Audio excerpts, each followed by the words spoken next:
Hey YouTube, welcome to the Rusty Lid Offroad YouTube channel. My name's CJ, and I have a confession to make with you right up front. I'm an addict. I suffer from an addiction to off-roading. And that addiction seems to have no bounds these days. It all started with a 1998 Dodge Durango that quickly turned into a 78 CJ7, and it has kept me busy for the last 18 years with a 1981 Jeep CJ7 that I still own. That Jeep is heavily modified and gets beat up quite a bit off-road, and as such it's on its third set of axles, its second motor and second transmission, but I wouldn't have it any other way. To get that Jeep to the trailhead, I have a 2001 Ford Excursion. That keeps me quite busy as well, as it has 250,000 miles on it.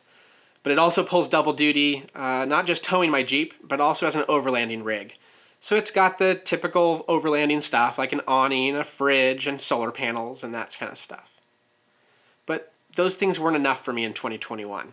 So we thought we'd start a YouTube channel and capture the latest action. Well, that latest action is a new project vehicle. I picked it up just last weekend, and I'm really excited that you found us so you can subscribe and follow along. So hang with us as we explore all things off-road and we dive into the latest project vehicle that I'm going to be working on. So stay tuned to find out what that vehicle is, as well as what we're going to be doing to it. Thank you so much, and remember, journey on dirt.